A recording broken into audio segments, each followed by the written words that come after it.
قل إن كنتم تحبون الله فاتبعوني يحببكم الله ويغفر لكم ذنوبكم والله غفور رحيم.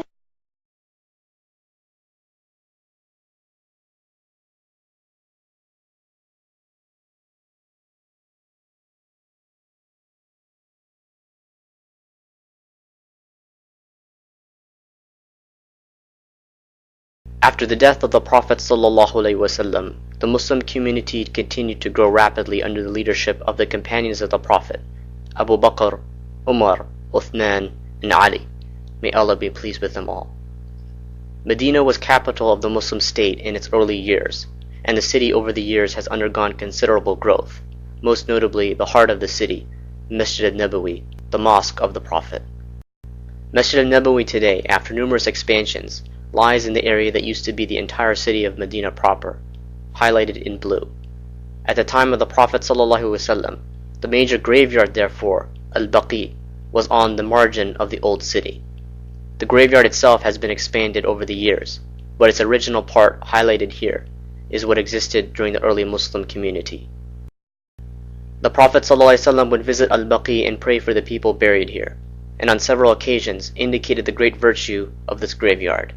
In Al-Baqi lies many of those closest to the Prophet ﷺ, with his daughter Fatima and grandson Hassan to the right, his other daughters in the middle, and his wives on the left. Only two of the Prophet ﷺ's wives are not buried here. Maymuna radiallahu anha is buried on the route towards Mecca, in a place called Saraf, buried at the same place where she had married the Prophet ﷺ. Khadija radiallahu anha, the first wife of the Prophet ﷺ, is buried in Mecca. The Prophet ﷺ spoke of the virtue of Masjid Nabawi on many occasions. A prayer in Masjid Nabawi is better than 1,000 prayers in any other mosque, except Masjid al-Haram in Mecca. Due to its immense importance, we will now look into more detail into Masjid al-Nabawi, for this was the center of the life of the Prophet ﷺ. At the time of the Prophet ﷺ, Masjid Nabawi was in the area highlighted in green. It was expanded once during the time of the Prophet ﷺ. For the visitor of the masjid today, when they enter the masjid, they will see different markings on the pillars. The pillars on the western side, with green trim, mark the first expansion under the Caliph Umar ibn al-Khattab.